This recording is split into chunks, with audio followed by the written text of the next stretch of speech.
Hello friends, I Sunita Kumari Sharma, Assistant Professor in Biani Girls B.Ed College. Today I deliver my lecture on role of school in reducing youth unsatisfaction. अर्थात विद्यालय की भूमिका युवा असंतोष को दूर करने में क्या है। आज मैं इसी के बारे में चर्चा करने आई हूँ और आपको बताऊंगी कि वर्तमान समय में जो हमारे युवाओं में इतना असंतोष व्याप्त है उसको दूर करने में विद्यालय क्या अपनी भूमिका निभा रहा है और किस प्रकार से वो दूर कर रहा है, इसी के बारे में आज मैं बात कर रही हूँ। सबसे पहली बात है कि अगर हमें यूथ अनसेटिस्फैक्शन को दूर करना है, युवा असंतोष को दूर करना है, तो कक्षा में छात्रों की संख्या सीमित करनी होगी। हम देखते हैं कि वर्तमान समय में हमारी कक्षाओं में बहुत ज़्यादा विद्यार्थियों को प्रवेश हम दे देते हैं और उससे क्या होता है कि बच्चों के अंदर जो उनकी क्वेरीज है वो शांत नहीं हो पाती है और उनके अंदर असंतोष बढ़ जाता है। कई बार देखते हैं कि लगातार बहुत ज़्यादा संख्या में जब बच्चे कक्षा में विद्यमान होते हैं तो तरह तरह के विद्यार्थी होते हैं। कहते हैं हाथ में पांचों उंगली समान नहीं होती, उसी तरह से कक्षा में जब विद्यार्थी आते हैं तो वो भी एक जैसी प्रवृत्ति के नहीं होते, सबकी प्रवृत्ति अलग अलग होती है।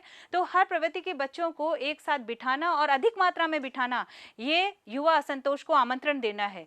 तो यहाँ पर जो स्कूल है वो इस युवा असंतोष को दूर करने में अपनी महत्वपूर्ण भूमिका निभाता है। और वो महत्वपूर्ण भूमिका कब निभाएगा? जब वो कक्षा में बच्चों के सीमित मात्रा में एडमिशन देगा, यानी सीट रिजर्व होनी चाहिए कि मेरी कक्षा के अंदर 25 बच्चे ही आएंगे तो 25 को ही एडमिशन मिले, 26वां बच्चा क्लास में उपस्थित नहीं होना चाहिए। इस तरह का अगर हम तालमेल बिठा करके रखेंगे तो निसंदेह बच्चा भी रुचि से पढ़ेगा और ना ही उसमें असंतोष व्याप्त होगा। दूसरी बात हम करें तो विद्यालय में अध्यापकों व छात्रों के मध्य मधुरता लाने के प्रयत्न करना चाहिए। हम देखते हैं कि वर्तमान समय में हमारे जो टीचर हैं वो भी असंतुष्ट हैं और साथ ही विद्यार्थी तो है ही, क्योंकि जब विद्यार्थी टीचर से कोई भी प्रश्न पूछता है तो टीचर उसे डांट करके बिठा देता है और उसके प्रश्न का उत्तर नहीं देता है। विद्यार्थी में असंतोष व्याप्त हो जाता है। अब कहने का तात्पर्य यह है कि जब बच्चा अध्यापक से कोई चीज पूछ रहा है तो अध्यापक को भी बड़ी मधुरता के साथ उसके सवालों का जवाब देना होगा। अगर यही प्रक्रिया निरंतर विद्यालय करते हैं कि दोनों के संबंध मधुर हो, विद्यार्थियों की और अध्यापकों के बीच में तालमेल उचित रूप से हो, तो निसंदेह ये असंतोष व्याप्ति ही नहीं होगा। क्योंकि जब तक बच्चे के प्रश्नों का जवाब बच्चे को नहीं मिल जाता है तब वो किसी न किसी रूप में अपने टीचर को परेशान करता ही रहता है। वो बार बार क्वेरीज उसकी आती रहती है, बार बार वो पूछता है। कई बार उसके प्रश्नों का जब बार बार दोहरान होता है तो टीचर उसे परेशान होकर उसे डांट करके बिठा भी देता है। इससे क्या होता है, बच्चे के अंदर ये प्रवृत्ति आ जाती है कि मेरे प्रश्नों का उत्तर किसी भी टीचर के पास नहीं है और वो और ज़्यादा शरारतें करना शुरू कर देता है। तो इससे क्या होगा, एक बच्चे को देख करके दूसरे बच्चों में भी असंतोष व्याप्त हो जाता है और वो भी इसी तरह की क्रियाकलाप करने लग जाते हैं। तो कक्षा का जो वातावरण होता है वो भी दूषित हो जाता है। तो इसमें विद्यालय की भूमिका है कि सबसे पहले छात्रों और अध्यापकों के जो संबंध है उनमें मधुरता लाए और साथ ही साथ जो वातावरण है उसको सौहार्दपूर्ण बनाया। इसके बाद मैं तीसरी बात करूंगी पाठ्य सहगामी क्रियाओं की।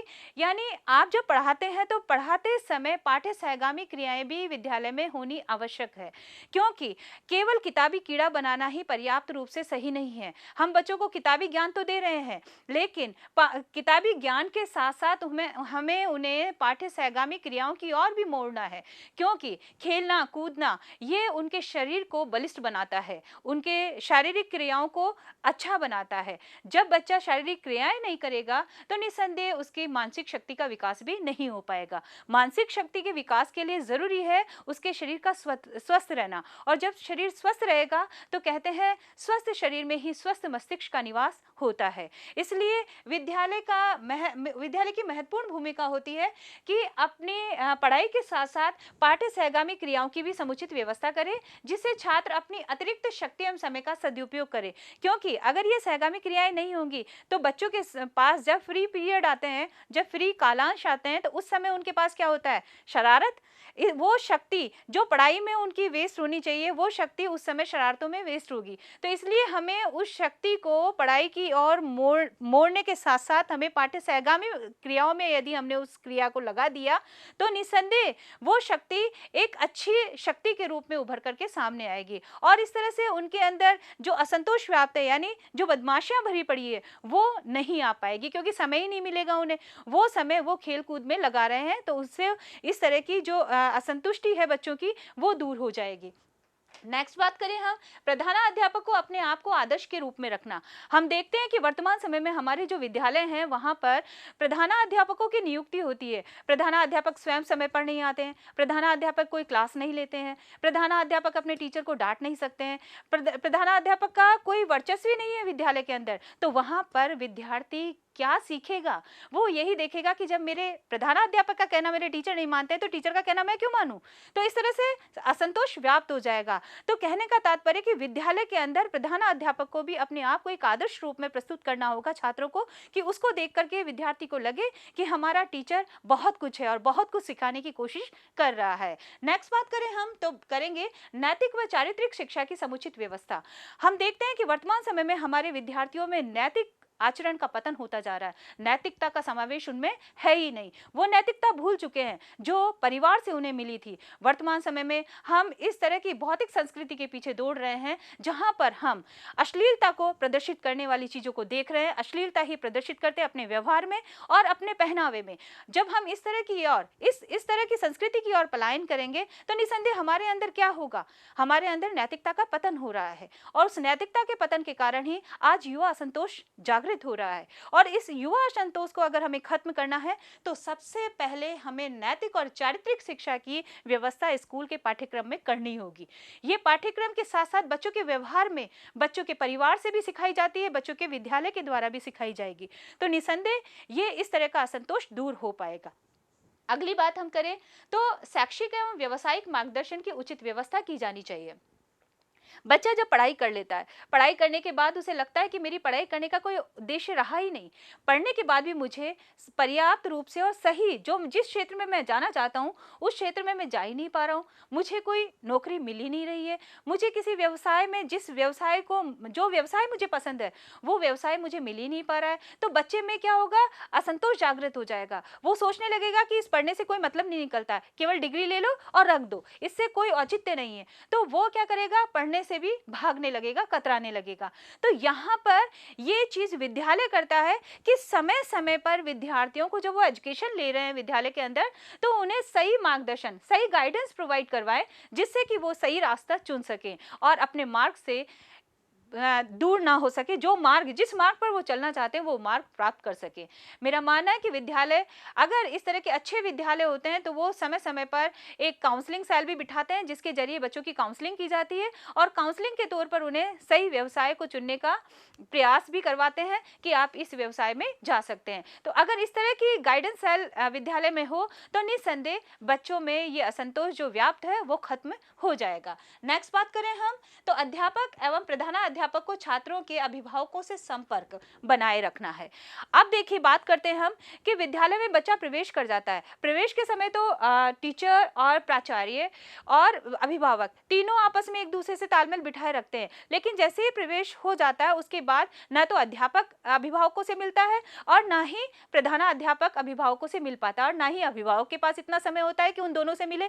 तो इससे क्या होता है कि बच्चे की जो प्रगति होती है उस प्रगति के बारे में ना टीचर को पता होता है ना अभिभावकों को पता होता है। तो दोनों में यही रहता है कि मेरा बच्चा बहुत उन्नति कर रहा है, पता चलता है कि बच्चा तो बहुत शरारतों में जुटा हुआ है। यहाँ पर यही चीज विद्यालय करता है कि जो अच्छे विद्यालय होते हैं वो समय समय पर पेरेंट्स मीटिंग आयोजित करते हैं जिसके जरिए अभिभावक विद्यार्थियों के साथ आते हैं और वहाँ के जो टीचर्स होते हैं उनसे और साथ ही साथ प्राचार्य से भी वो मिल पाते हैं। इससे क्या होगा? बच्चे की प्रगति के बारे में उनको जानकारी मिलेगी कि बच्चा क्या कर रहा है और अगर उसमें असंतोष व्याप्त है तो उसको दूर करने में तीनों सहभागिता निभा पाएंगे। अगली बात करें हम तो छात्रों के श्रम के प्रति निष्ठा एवं सम्मान। छात्रों के अंदर आज का जो विद्यार्थी, आज का जो यूथ है वो श्रम करने से कतराता है। उसे अगर कोई भी कठिन कार्य सौंप दिया जाता है तो वो कहेगा ये मेरा काम है क्या? This is not my work, what is this? ऐसा नहीं होता है। कोई भी काम अगर हम किसी को भी सौंप दे तो विद्यार्थियों के प्रति, अपने कार्य के प्रति निष्ठा होनी चाहिए। उसमें ये चीज नहीं आनी चाहिए कि मैं ये काम नहीं करूंगा, ये काम छोटा है। कोई भी काम छोटा या बड़ा नहीं होता है। कार्य करने की योजना ऐसी होनी चाहिए जिससे लगे कि ये कार्य मेरे लिए ही नहीं बल्कि सभी के लिए श्रेष्ठ है। कार्य कोई छोटा नहीं होता, कार्य हर छोटे से छोटा कार्य भी श्रेष्ठ होता है। करने का भाव उसके अंदर होना चाहिए। इसलिए कहने का तात्पर्य कि विद्यालय में जो भी बच्चा श्रम करता है, श्रम का कोई कार्य उसे करवाया जाता है तो उसके प्रति उसे निष्ठा होनी चाहिए, उसमें सम्मान होना चाहिए कि मैं ये काम कर रहा हूँ तो इसके प्रति मेरा सम्मान का भाव जागृत हो रहा है, मेरा कोई कुछ ऐसा अपमान नहीं हो रहा है। इस तरह की भावना यदि बच्चों के अंदर विकसित की जाए तो निसंदेह ये सौहार्दपूर्ण वातावरण प्रस्तुत करेगा और यूथ अनसेटिस्फैक्शन को भी दूर करेगा। अब बात करें हम छात्रों को राजनीतिक दलों से दूर रखना, वर्तमान समय में हम दृष्टिपात करें तो हम देखते हैं कि हमारा जो यूथ है वो यूथ हमेशा राजनीतिक क्षेत्रों में बढ़ जाता है, यानी जितने भी राजनेता है वो यूथ का उपयोग करते हैं, यूथ को अपनी पार्टी में मिला लेते हैं और उनसे नारेबाजी और बहुत सारी चीजें करवाते रहते हैं, कई हड़ताल करवाते हैं, कभी कोई उपद्रव्य करवाते हैं। तो इस तरह से बहुत सारे ऐसे काम होते हैं जो कि यूथ के द्वारा करवाते हैं। तो इस मेरा मानना है कि जो यूथ है, यूथ को विद्यालय को चाहिए कि वो इस यूथ को राजनीतिक दलों के प्रभाव से दूर रखे, क्योंकि जब तक हम राजनीतिक दलों के प्रभाव में अपने बच्चों को रखेंगे तो निस्संदेह उनकी जो मानसिकता है वो प्रभावित होगी, और मानसिकता जब प्रभावित होगी तो वो क्या करेंगे, वो इसी तरह के आतंक मचाएंगे और उनके अंदर व्याप्त असंतोष समाज को दूषित कर देगा। अब बात करें हम नेक्स्ट, तो छात्रों जो हमारी परीक्षा प्रणाली है उसमें भी हमें परिवर्तन करना होगा। वर्तमान समय में हम देखते हैं कि हमारी जो परीक्षा प्रणाली है वो भी दोषपूर्ण होती जा रही है, क्योंकि कई ऐसे बच्चे होते हैं जहाँ किसी की जान पहचान होती है तो उसको परीक्षा नहीं देनी पड़ती है, वो आराम से पास हो जाता है, उसको चीटिंग करवा दी जाती है। तो ऐसे से भी, इस तरह की प्रक्रिया से भी बच्चों में असंतोष पैदा हो जाता है। तो अगर हम परीक्षा प्रणाली में परिवर्तन कर दें कि इस तरह की कोई भी चीजें नहीं हो, जो वर्तमान समय में हम देखते हैं कि नीट के एग्जाम होते हैं, जेईई के एग्जाम होते हैं, तो उसमें पहले से ही देख लिया जाता है कि अगर आपका कोई रिलेटिव एग्जाम दे रहा है तो आप ड्यूटी नहीं दे पाते हैं। तो इस तरह की व्यवस्था हमें करनी चाहिए, विद्यालय में इस तरह की व्यवस्था होती है तो निसंदेह छात्र असंतोष को दूर किया जाता है। आगे बात करें तो हम विद्यालय में प्रवेश के समय पक्षपात नहीं होना चाहिए। जब हम विद्यालय में प्रवेश देते हैं, स्टूडेंट को प्रवेश देते हैं, तो प्रवेश देते समय भी हम देखते हैं कि बहुत सारी चीजों में पक्षपात हो जाता है। अब पक्षपात का मतलब यह है कि कई ऐसे बच्चे होते हैं जो एडमिशन के लायक भी नहीं होते हैं, उनको एडमिशन मिल जाता है, और कई बच्चे ऐसे होते हैं जो वास्तव में डिजर्व करते हैं, उन बच्चों को प्रवेश से दूर कर दिया जाता है। तो बच्चों में असंतोष व्याप्त हो जाता है कि मेरे अंदर एबिलिटी है, उसके बाद भी मुझे प्रवेश नहीं दिया जा रहा है, और जबकि अयोग्य बच्चे को प्रवेश दिया जा रहा है, ऐसा क्यों? तो ये क्यों शब्द बच्चों के अंदर अनसेटिस्फैक्शन लाता है, और इस अनसेटिस्फैक्शन को दूर करने के लिए हमारा जो विद्यालय है वो विद्यालय काम करते हैं कि वो जब प्रवेश देते हैं तो प्रवेश के समय हमें किसी भी प्रकार का पक्षपात नहीं करना है, बल्कि सभी बच्चों को इक्वल तरीके से, जो जिस टाइप से डिजर्व कर रहे हैं उसी तरह से हमें उन्हें प्रवेश देना चाहिए, एक रूपता हमें अपनानी होगी। तो निश्चित रूप से विद्यालय इस अनसेटिस्फैक्शन को दूर करने में काफी हद तक भूमिका निभा रहे हैं, और उचित भी है, क्योंकि जब तक ये युवा असंतोष दूर नहीं होगा तब तक हमारा कोई भी कार्य सुचारू रूप से नहीं हो सकता। हमारी यूथ ही भारतवर्ष का निर्माण करने वाले लोग हैं। अगर ये यूथ ही संतुष्ट नहीं हुआ तो आगे संतुष्ट कौन होगा? पहले हमें यूथ को संतुष्ट करना होगा, और इसके लिए बहुत सारी संस्थाएं भी काम कर रही है, साथ ही हमारे विद्यालय भी काम कर रहे हैं। तो निसंदेह ये बहुत ही अच्छे काम है जो युवा असंतोष को दूर करते हैं। अगर मेरा ये वीडियो आपको पसंद आया है तो प्लीज़ लाइक कीजिए, शेयर कीजिए और हमारे इस चैनल को सब्सक्राइब कीजिए। Thank you.